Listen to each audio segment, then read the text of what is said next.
하나님의 말씀은 에레미야 39장 1절에서 18절입니다. 에레미야 39장 1절. 유다의 시드기야 왕의 제9년 열째 달에 바벨론의 느부갓네살 왕과 그의 모든 군대가 와서 예루살렘을 에워싸고 치더니 시드기야의 제11년 넷째 달 아홉째 날에 성이 함락되니라. 예루살렘이 함락되매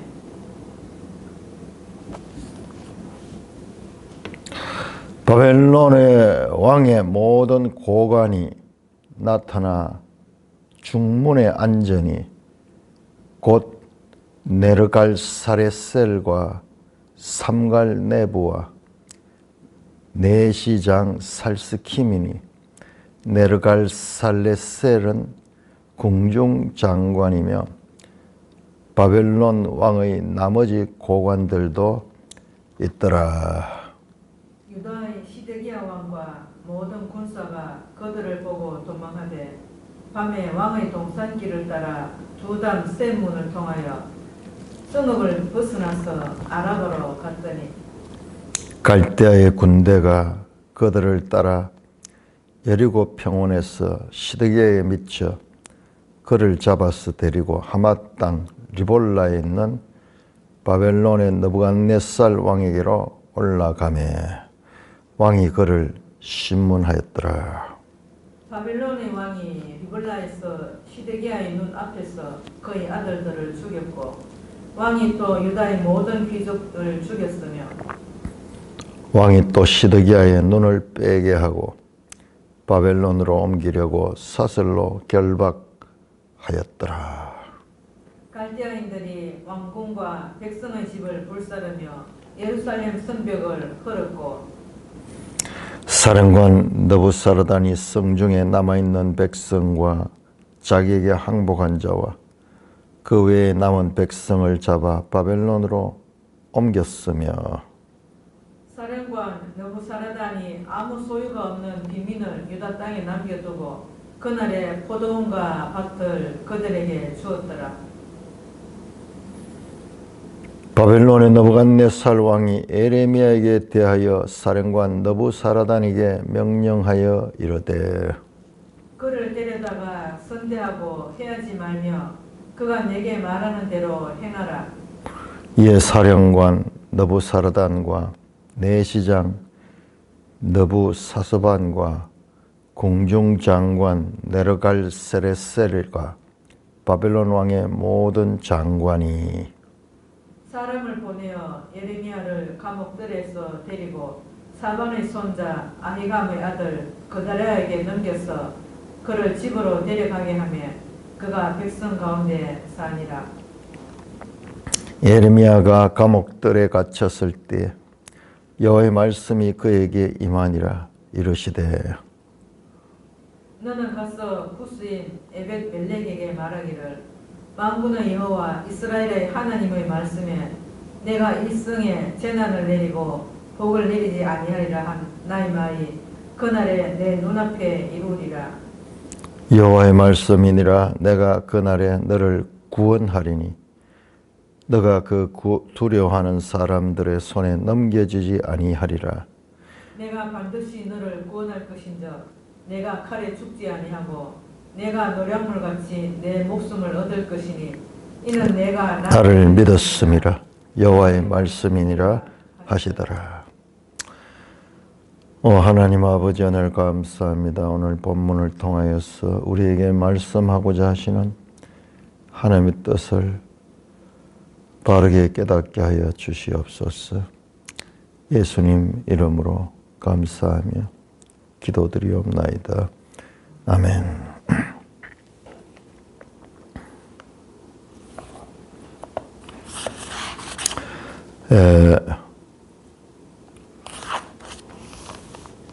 드디어 39장에서는 예루살렘이 함락되는 장면이 나옵니다. 바벨론에 의해서 완전히 함락되는 장면이 나옵니다. 이제 이스라엘 역사서의 마지막 장면이죠.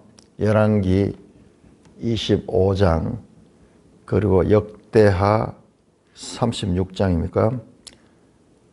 이스라엘 역사의 마지막 때의 장면이 나옵니다. 바벨로니에서 멸망이 됩니다. 그리고 여기에서 아주 우리가 중요하게 봐야 되는 것은요. 중요하게 봐야 되는 건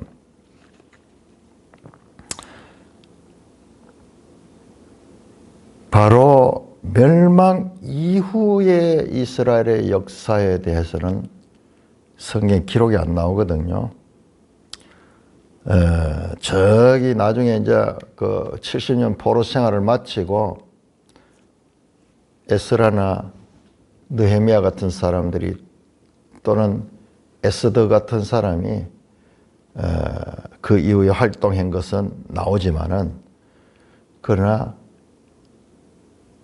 주전 586년 바벨로니아에서 멸망된 그로부터 약 20년간에 일어난 일이 성경 어디에도 안 나오는데 여기에만 나옵니다. 에레미야서만 나옵니다. 그런데 에레미야 지금 39장에서 그 어디 성경보다도 자세하게 이스라엘의 이 함락되던 그때의 장면과 그 이후의 모습. 에레미야는 그러면 어떻게 되었을까? 또는 그 이후에 이 유다 땅에 남아있는 사람들은 어떻게 되었을까 하는 내용이 40장부터 해서 길게 나와요. 자세하게 나옵니다. 이런 부분은 성경에서 유일하게 여기 나오는데 우리는 에레미야 그러면 선지자의 말씀으로만 생각하고 그 역사적인 내용이거든요. 사실상 열왕기 마지막 장의 연결, 역대하 마지막 장의 연결이 여기에서 볼 수가 있습니다. 그럼 에레미야서는 그 선지자로서 하나님의 말씀을 대언하신 그런 선지자지만은 또는 이스라엘 역사에 함락 이후의 역사가 어떻게 된가를 알려주고 있는 그런 내용이 자세하게 나와 있어요. 40장, 41장, 42장, 43장, 44장까지 자세하게 나오고 있습니다. 그래서 우리 에레미야 지금 이런 부분을 가면은 좀 소홀히 많이 봤어요. 사실상은 제가 이번에 에레미야를 공부를 하면서 느낀 거는 순서상으로는 이사야보다도 에레미야가 뒤에 나오잖아요. 그래서 우리가 흔히 생각하기를 이사야가 더 큰 선지자로 생각하게 되는데 이사야가 앞선 시대의 선지자지만은 분량면에서도 에레미야가 더 많습니다. 아니 이사야는 66장이고 에레미야는 52장인가 뭐 그러니까는 이사야가 많은 것 같죠? 아니요. 실제 글자 수로 분량은 에레미야가 훨씬 더 많아서 거기다 에레미야 애가까지 합치면은 단연 선지서 가운데 많은 분량이 에레미야 선지자입니다. 그걸 생각하다가 다시 보니까는 그 예수님께서 제자들에게 너희는 나를 누구라 하느냐 그렇게 물었을 때 어떤 사람은 엘리야라고 하고 어떤 사람은 에레미야라고 그랬대. 에레미야. 그러니까는 유대인들에게 있어가지고 에레미야는 그만큼 선지자 가운데 대표적인 그런 인물이었다라는 것을 더 알 수가 있고 그리고 각 사건 하나님의 계시가 다른 책과 달리 어떤 한 사건이 일어나면은 그 사건 후에 하나님께서 나타나서 계시의 말씀을 주십니다. 그런 것들이 계속 반복되고 있어요. 포효한 후에 여호와의 말씀이 에레미야에 임하니라. 또 무슨 일 사건 이후에 여호와의 말씀이 에레미야에 임하니라. 그래서 어떤 선지자보다도 많은 계시가 예레미야에게 주어졌고 예레미야가 그것을 기록을 했다는 것을 알 수가 있습니다.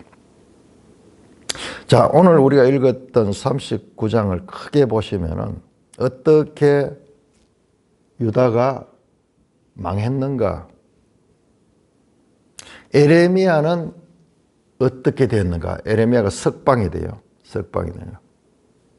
에레미야의 소문이 저 느부갓네살도 에레미야를 알고 있어. 그 다음에 놀라운 것은 이 사건과는 전혀 관계없는 앞에서 나왔던 38장에서 나왔습니까? 그렇네요. 38장 7절에서 나왔던 구스 왕궁 내시, 구스인으로서 이 유다 왕궁에서 내시로 일했던 에벳멜렉에 관한 기사가 따로 나옵니다. 독립적으로. 그런데 순서로 보면은 이게 맞지 않거든요. 이 에벳멜렉에 관한 기사는 예루살렘 함락 전의 기사인데, 그래서 38장 7절부터 13절에 에벳멜렉 기사가 나왔거든요. 에벳멜렉이 에레미야를 구해줬잖아요.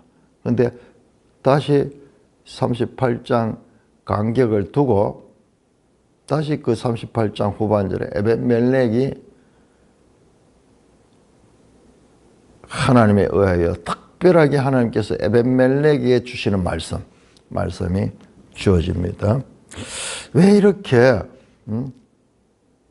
에벳멜렉 기사가 연결되지 않고 중간에 뚝 떨어져 가지고 이렇게 어색하게 있는가? 시간적으로도 맞지 않는데, 자, 그래서 이런 부분들을 자유주의 신학자들은 성경의 결점으로 그렇게 보면 결점, 성경이 무오류하지 않다, 오류가 있다. 그러니까 그 사람들은 성경을 믿지 않는 거예요.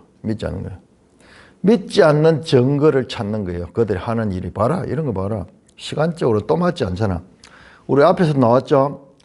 시드기야 시대와 여호야김 시대. 여호야김이 앞서는데 시드기야가 앞에 나오고 여호야김이 뒤에 나오고, 그러니 순서상으로 맞지 않는데 그걸 어떻게 정리했습니까? 순서상으로 맞지 않지만 주제상에서는 일치했다. 주제별로. 여기 역사 이야기를 그냥 그대로 묘사하는 게 아니라 하나님이 그 백성에 대한 뜻이 어떠한가, 그들이 그 백성은 또 어떻게 했는가, 어떻게 하나님께 했는가, 그들이 망하게 되는데 망하게 된 이유가 바로 하나님 말씀에 대한 불순종이다. 편리하면은 말씀을 지키겠다고 회개하고 계약을 맺지만은, 그러나 모든 문제가 해결이 되고 나면은 그거 언제 그랬느냐 하듯이 그 말씀을 무시해버리고 언약을 헌시짝처럼 버려버리는 이스라엘 백성들과, 그리고 그 조상 요나답의 말을 200년이 지났지만은 그대로 믿고 있는 그런 이방 내갑 사람들, 순서상 다르지만은 이게 지금 주제상으로 일치해서 하나님의 뜻을 드러내잖아요. 자, 오늘 이 에벳멜렉 사건도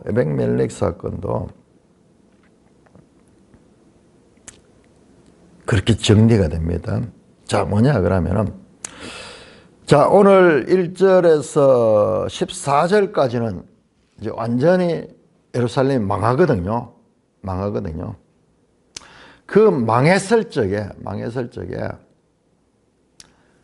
이방인 에레미야를 구원했던 에벳멜렉이 그 망하는 가운데도 왕도 포로로 잡혀가고 고관들도 그 이 함락에 대해서 고난을 받을 적에 이 에벳멜렉은 구원을 받습니다. 구원을 받는다는 그런 약속이에요. 그러니까는 이게 에벳멜렉 기사가 떨어져 있지만은 바로 함락 기사 이후에 다시 나오는 것은 이 예루살렘이 함락되면서 그 이스라엘 본국 사람들은 포로로 잡혀가고 그리고 많은 고난을 당했지만 그 위기 가운데 에벤멜렉은 구원을 받는다는 그 내용이 있기 때문에 비록 시간상으로는 차이가 있지만 내용상으로는 여기 있는 게 맞아요.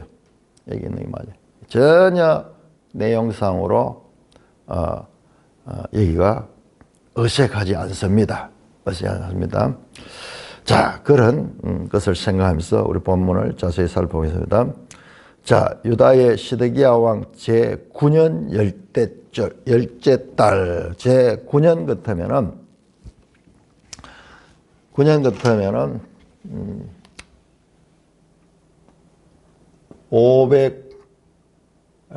한 90년 정도 되겠네요. BC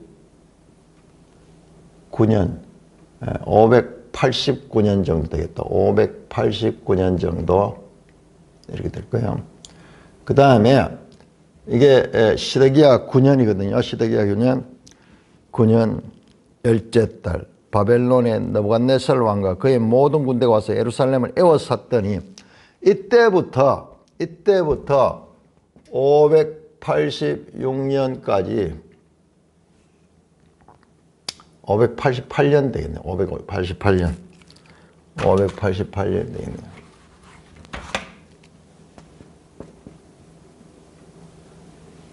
18개월 동안 포위당해 있었습니다. 자, 그때 이 바벨론의 느부갓네살 왕과 그의 모든 군대가 와서 예루살렘을 에워싸고 공격을 했거든요. 그러다가 시드기야 11년 넷째 달 아홉째 달에 성이 함락된다. 18개월 동안 포위되어 있다가 586년에 성이 함락되었습니다. 앞에 나오는 내용은 바로 성이 함락되기 바로 직전의 사건들을 계속 그때 하나님께서 얼마나 말씀을 많이 줘서 에레미야를 통해 가지고 계속 한 사건이 있을 때마다 여호와의 말씀이 임하여 여호와의 말씀이 에레미야에게 임하여 그렇게 반복되다가 드디어 이제 성이 함락됐습니다. 예루살렘이 함락되매 3절에 바벨론 왕의 모든 고관이 나타나 중문에 앉으니, 자, 중문에 앉는다. 문에 앉는다는 것은 그 정복자가 그 성을 차지했다는 그런 의미죠. 그 성을 통치한다는 그런 의미를 가지고 있습니다. 이 내용을 보면은 여기에는 느부갓네살이 안 나오거든요. 네르갈 살레셀과 삼갈 네부와 살스김, 네르갈 사라셀,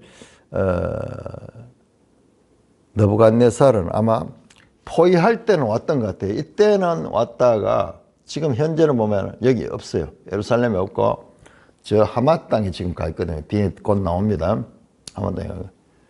그러니까는 이 예루살렘을 그 군사들이 와서 왕은 없고 그 고관들이 그 지휘를 해서 예루살렘을 함락시켰습니다.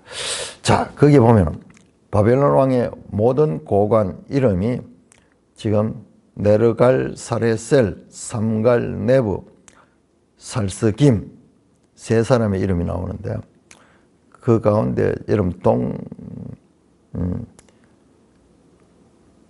네북 하는 말이 나오죠. 네부, 너복 하는 말이거든요. 너복, 신의 이름이에요. 자기들 신의 이름.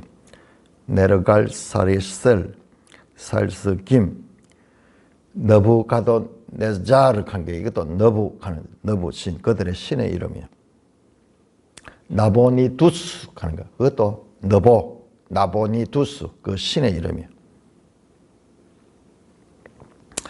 자, 여기에 네르갈 사레셀이라는 인물이 나오는데 우리 지도 한번 볼까요? 지도 보시면은 참 얼마나 성경이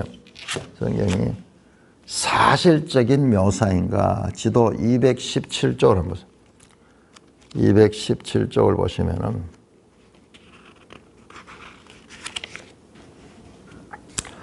신바벨론 제국의 역대 왕 쭉 나오죠. 거기 보면 네 번째 왕 보세요. 네 번째 왕 네리글리사르 되죠. 네리글리사르 되죠. 근데 네르갈사레셀 같은 인물이요. 같은 인물. 네르갈사레셀. 근데 여기에서는 사령관인데 어떻게 왕이 됐는가? 그러니까 보세요. 자기 장인이 누구냐 그러면은 느부갓네살이요. 느부갓네살의 고관으로 있다가 이 사람이 그 느부갓네살의 아들이 왕이 되는데 애월 모르딱 나오죠. 그런데 오래 못 있죠. 2년밖에 없죠. 그러니까 그 대를 이어가지고 왕이 된 사람인데 이 사람이 거기 나오죠. 느부갓네살의 사위다. 예루살렘의 마지막 포위 공격에 참여한 네르갈사레셀과 동일 인물인 것 같다. 그래서 네르갈사레셀이 아주 중요한 인물이 장차 왕이 될 인물도 지금 이때 함락을 하는데 참여. 여러분 이와 비슷한 이야기가요. 역사는 반복된다고. 나중에 이제 AD 70년에 다시 또 한 번 예루살렘이 로마에 의해서 함락되잖아요. 그때 그 함락시킨 장군이 티투스 장군, 티투스. 이 티투스도 나중에 로마의 황제가 됩니다. 황제가 됩니다. 바로 그 앞에 예루살렘을 공격했던 그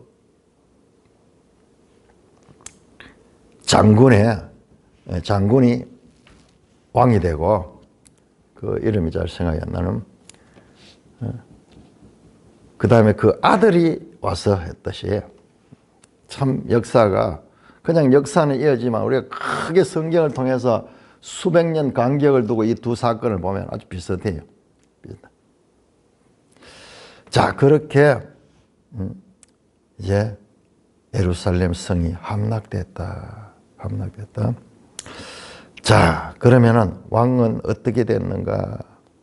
4절에 유다의 시드기야 왕과 모든 군사가 그들을 보고 도망하되 밤에 왕이 동산길을 따라 두담 샘문을 통하여 성읍을 벗어나서 아라바로 갔다. 포위하고 있을 때 왕이 살기 위해서 도망가.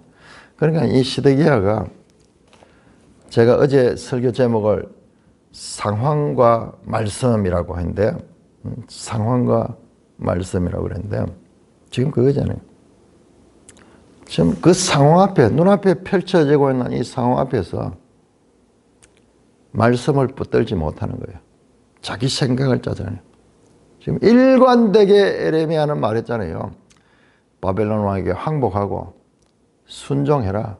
그를 왕으로 모시고 순종해라. 그러면은 네 생명이 평안하게 죽을 것이다. 이건 지금 돌이킬 수는 없는 거야. 저항하지 말고 그렇게 하라고 하는데 제일 먼저 그 이야기 했거든요. 34장 이 33장까지 언약의 책 이후에 처음에 하신 말씀이 그 말씀이에요. 바벨론 왕에게 항복하고 순종하면은 네가 복된 말년을 맞을 것이다. 비록 패전국의 왕이지만은 네 개인의 생명은 평안하게 죽게 될 것이다. 그렇게 말을 했는데 지금 시드기야는 그렇게 하지 못해요. 그렇게 하지 못해. 중간에도 봤죠. 여러분 에르미야를 불러가지고 비밀이 불러가지고 뭔가 하나님 예언에 뭔가 다른 게 없느냐. 늘 상황 속에서 말씀과 상황 속에서 갈등을 하는 모습을 우리 시드기야를 통해서 자세히 보죠.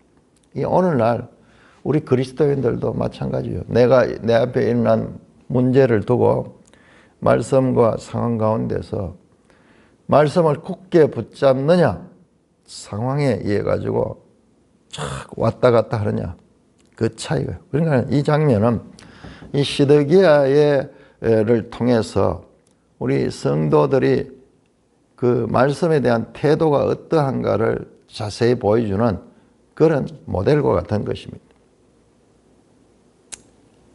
시드기야 왕이 기회를 보고 탈출을 합니다. 성에서 탈출을 하다가 갈대아 군대가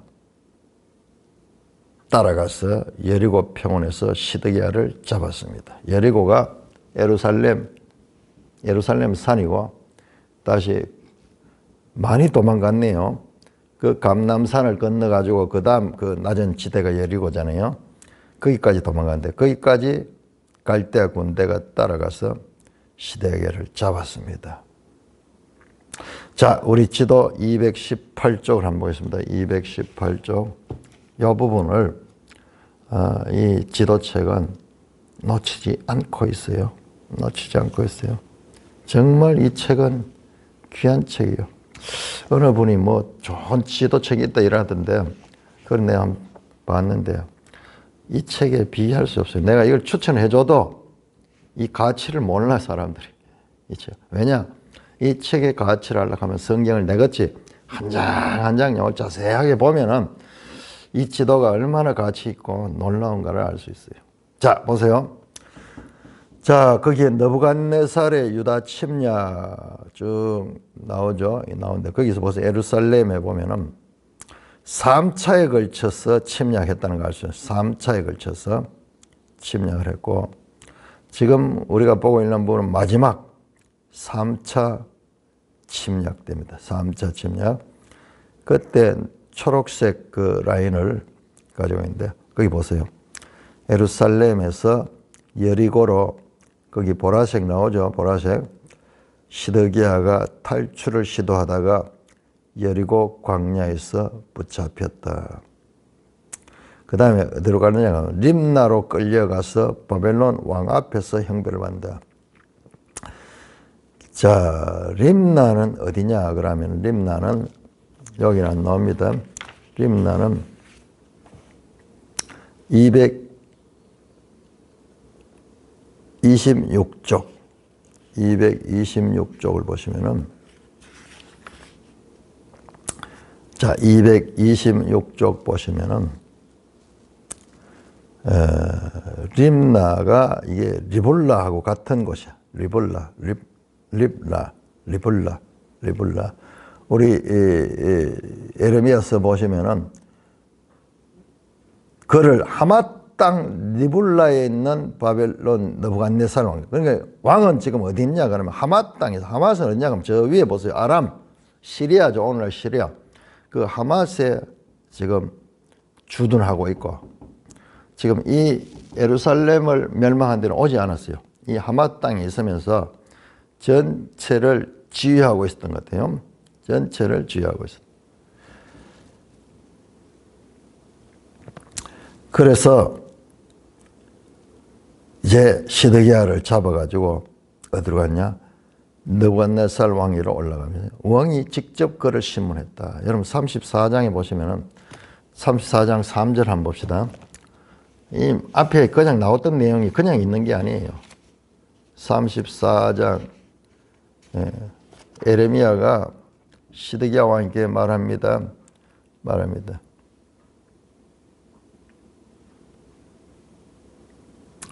3절 네가 그의 손에서 벗어나지 못하고 반드시 사로잡혀 그의 손에 넘겨서 네 눈은 바벨론 왕의 눈을 볼 것이며 그의 입은 내 입을 마주 대하여 말할 것이다.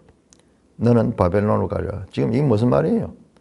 네 눈은 바벨론 왕을 눈앞에서 볼 것이고 그 다음에 네 입은 그와 마주 대하여 그러니까 대면한다는 이야기죠. 대면해서 그의 말을 듣고 너는 바벨론으로 잡혀간다. 요 예언만 해도 그냥 순종하면은 칼에 죽지 않고 비록 죄수의 몸으로 감방에 들어가 살겠지만은 평안히 죽을 것이고 그것을 말하는데 지금 이 시드기야 왕은 그렇게 하지 않아요. 어쩌든지 자기 의지를 가지고 살려고 하다가 붙잡혔죠. 그래서 이 말씀대로 바벨론 왕 앞에 가서 직접 왕이 신문하는 자리에 있습니다. 저 위로 올라가지고 시리아 아람까지 끌려가지고 거기서 왕을 만납니다. 그러나 34장의 예언과 달리 항복하고 그 왕에게 순종하면은 그렇게 할 것이라 그랬는데 결과적으로는 불순종해요. 끝까지 도망가, 끝까지 도망가다가 붙잡혀가지고 6절 바벨론 왕이 리블라에서 시드기야의 눈앞에서 그의 아들들을 죽였고 또 왕이 유다의 모든 귀족을 죽였어. 그 눈이 뽑히는데 눈이 뽑히기 전에 두 눈을 가지고 마지막 보는 장면이 원래는 느부갓네살을 보기로 돼 있는데 느부갓네살을 볼 뿐만 아니라 그 아들들과 그의 고관들이 죽임당하는 장면을 보고는 그 눈이 뽑힙니다. 7절 왕이 또 시드기야의 눈을 빼게 하고 바벨론을 옮기려고 사슬로 결박하였더라. 비참하게 이렇게 사슬에 결박되어 옮겨지는데 그 이후에 시드기야가 어떻게 되었는가는 성경에 나오지 않습니다.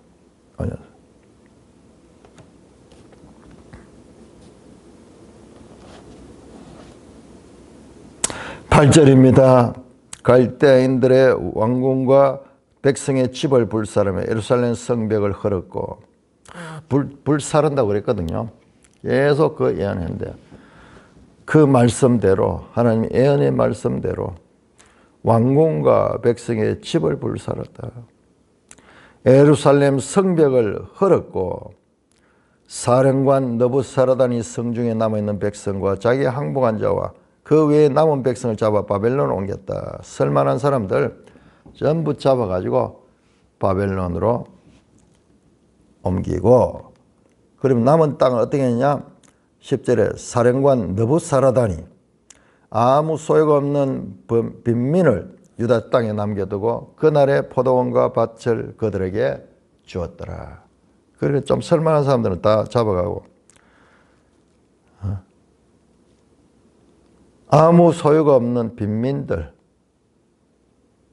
그들에게 그 땅을 다 나눠주고 그들은 살판 났겠네요.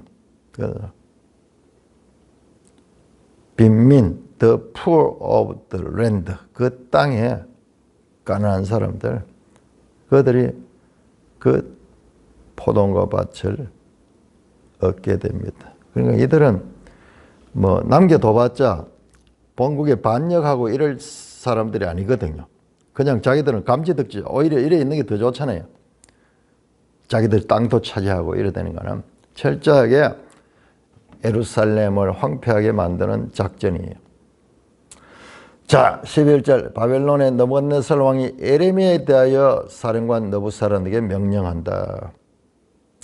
그러니까 느부갓네살이 예레미야에 대한 소식을 알고 있는 거예요. 그러니까 예레미야가 그냥 한 번 나온 인물이 아니고 지금 수십 년 동안 계속해서 바벨론에 항복하라 그렇게 예언했기 때문에 바벨론 왕의 입장에서는 예레미야가 고마운 거야. 그래서 그 소문을 듣고 예레미야를 선대하라고 특별히 이 예루살렘 유다를 지금 정복하고 있는 사령관 느부사라단에게 부탁을 합니다. 그를 데려다가 10절 선대하고 해하지 말며 그가 네게 말하는 대로 행하라. 아주 특혜를 베풀어 주는 장면이 나옵니다. 이에 사령관 느부사라단과 내시장 느부사스반과 이름이 전부 너부 나오는 이유를 알겠죠. 그 너부라는 신. 그 다음에 공중장관 네르갈 사레셀과 바벨론 왕의 모든 장관이 사람을 보내어 예레미야를 감옥들에서 데리고 석방을 시켜줍니다. 지금까지 예레미야는 이 왕궁에 있는 감옥들에 갇혀 있었어요. 거기에 연금되어 있었습니다.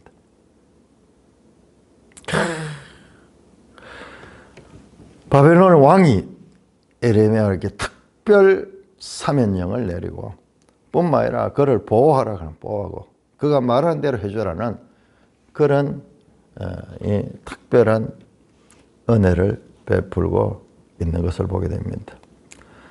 가장 위기의 시대에, 멸망의 그때에 하나님의 말씀을 가지고 온갖 수모와 고난을 당하면서 전한 예레미야에게 그 예루살렘 함락의 날은 왕과 그 고관들에게는 포로로 잡혀가는 날이었지만 예레미야는 감옥에서 석방되는 날인 것을 볼 수가 있습니다. 자, 14절을 자세히 보시면요. 예레미야를 감옥들 데리고 사반의 손자 아히감의 아들 그다랴에게 넘겼다. 이게 누구냐? 사반의 아들 사반의 손자 아히감의 아들 그다랴. 이 사반은 누구냐 그러면요. 우리 열왕기를 잘 보면은 이 요시야 왕 때 그 창고에서 먼지를 덮어서 있는 두루마리를 발견해 가지고 이 왕께 가져오던 그분이에요. 서기관 사반. 그때부터 그 아들 아히감도 경건한 그런 인물입니다. 그 아히감의 아들 그다랴가 나오는데, 이 그다랴가 뒤에 나오는 내용 보면은 바로 느부갓네살이 이제 황폐화된 남은 자들, 그 유다를 다스리도록 그렇게 하는 역할을 맡겼어요. 그러니까 자국민이 총독으로, 자국 땅이지만은 그 왕과 이건 다 잡혀가고, 그 다음에 그것을 지배한 바벨론의 느부갓네살의 총독의 역할을 본국 사람을 시켜서 하게 된, 그게 바로 그다랴. 자, 그 당시에 바벨론이 어떻게 유다를 식민 통치했는가? 자국 사람을 세워가지고 그렇게 통치를 합니다. 그래서 지금 이제 유다에 이 왕과 같은 역할을 하는 그 총독이 바로 이 그다랴입니다. 그러니까 예레미야도 그다랴에게 보낸다. 그날에 보내서 그를 집으로 데려가게 하면 그가 백성 가운데 살더라. 그래서 유다 땅에 예레미야는 살고 있습니다. 자, 이제 이 그다랴라는 인물이 아주 중요한 역할을 하게 되는 것을 보게 될 것입니다. 자, 그 사이에 아까 말씀드렸듯이 에벳멜렉 기사가 나오네. 예레미야가 감옥들에 갇혔을 때, 지금 앞에 나오는 1절에서 14절까지 내용보다도 그 전의 이야기잖아. 과거 이야기가 마치 현재 이야기처럼 이 사건, 예루살렘 함락 사건 이후에 등장합니다. 여호와의 말씀이 예레미야에게 임했습니다. 그러니까 뭐라고 말씀하냐? 너는 가서 구수인 에벳멜렉의 말을, 만군의 여호와 이스라엘 하는 말씀이 내가 이 성에 재난을 내리고 복을 내리지 않으라. 지금 예루살렘이 함락되는 걸 이야기하는 거야. 그날이 너의 눈앞에 이르라. 바로 에벳멜렉도 지금 현재 예루살렘에 있기 때문에 이 함락을 봤을 거예요. 여호와의 말씀이다. 내가 그날에 너를 구원하리니. 그 예루살렘이 함락되는 그날, 재난의 날에, 모든 재앙의 날에 하나님이 너를 구원하니, 특별하게 한 사람을 위해서 지금 말씀을 주는 거예요. 네가 그 두려워하는 사람들의 손에 넘기잖아. 그 바벨론 사람들의 손에 에벳멜렉은 넘겨지지 아니하게 될 것이고, 내가 반드시 너를 구원할 것이니 네가 칼에 죽지 아니하고 네가 노략물같이 네 목숨을 얻을 것이니. 마치 전쟁 가운데서도 그 노획하는 그 이 물건처럼 불태워지지 않고 거기에서 노획되는 것처럼 네 목숨을 얻을 것이니. 이유가 나옵니다. 왜? 이는 네가 나를 믿었음이라. 여호와의 말씀. 와, 이방인이지만은 웅덩이에 갇혀서 죽음을 맞이할 수밖에 없는 그 에레미야 선지자를 위해 가지고 왕에게 담대하게, 자칫 잘못하면 왕에게 큰 미움을 받을 수도 있고 잘못하면은 이 죽음을 당할 수도 있지만은, 그러나 의로운 마음을 가지고 또 하나님의 선지자를 구하겠다는 일념을 가지고 행동했던 그 행동을 하나님께서 잊지 않고 있습니다. 잊지 않고 있는 것을 볼 수가 있습니다. 그래서 에벤멜렉은 특별하게 하나님께서 한 사람을 위해 가지고 이렇게 계시의 말씀을 주는데, 자, 이 에벤멜렉 기사는 재미있어요. 에벤멜렉 기사는 기사가 38장 7절에서 13절까지 나오고 13절 나오고, 그 다음에 14절에서 쭉 39장 다른 기사 나왔다가 다시 39장 15절에서 18절 나오죠. 15절에서 18절 에벳멜렉 기사.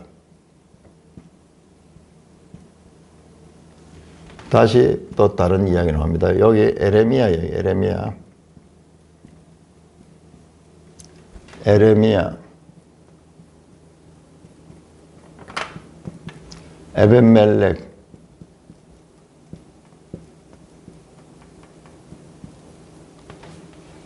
바로 요 근접해가지고 에레미야 안에 요 에벳멜렉이 들어있어요. 구조가 요것도 아주 특별한 구조고, 더 크게 보면은 이거하고도 연결해서 이렇게 볼 수 있죠.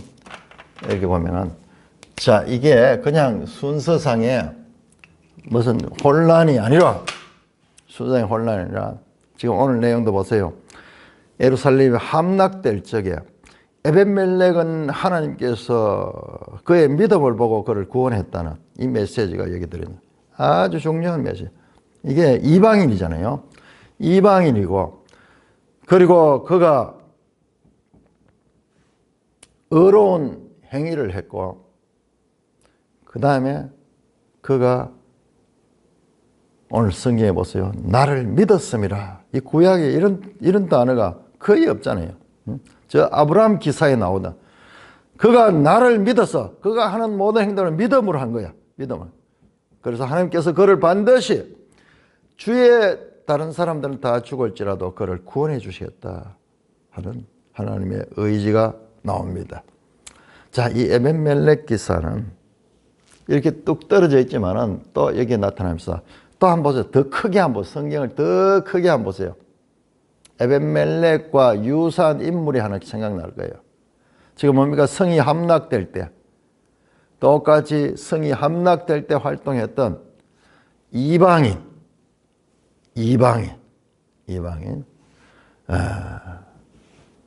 그리고 다른 사람들은 다 망하지만은 그는 구원받는 기사. 생각나는 거 없어요? 누가 그런 사람 있어요? 저 여호수아서의 라합과 아주 연결되는, 그거는 지금으로부터 한 800년 전, 지금 에레미야서로부터 한 800년 전 사건인데요. 그 간격을 두고 있지만은 그런 연속성을 가지는 인물이 등장하는 것을 볼 수가 있습니다.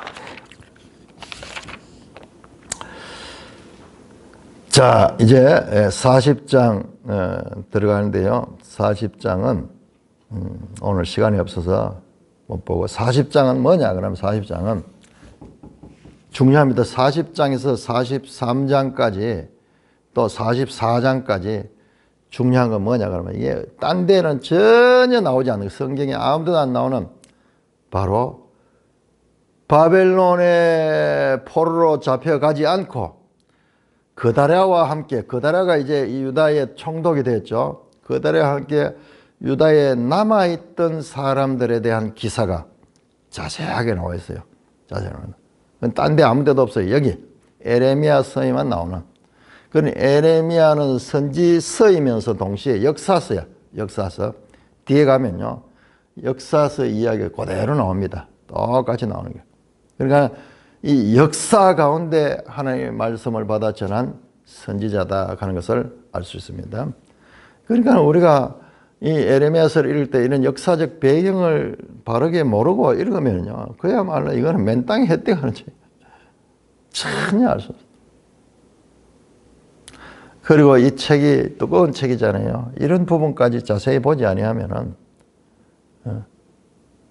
가장 우리가 취약한 부분이 이런 부분이에요. 자, 남아있던 자들에 대한 하나님의 역사는 어떠했던가? 그리고 남아있던 사람들, 인간 구상들의 모습은 어떠했던가? 이런 것들을 자세하게 보여줍니다. 유일하게. 딴 데 아무 데도 안 나옵니다. 딴 데 아무 데도 안 나옵니다. 에레미야서에만 586년 이후 약 560년까지, 약 20년 동안에 일어났던 이야기를 자세하게 다른 데 아무 데도 없어요. 여기만 나오는 내용들이 이 속에 들어있다는 것을 알고 우리 한번 내일 자세하게 살펴보도록 하겠습니다. 찬송가 325장입니다.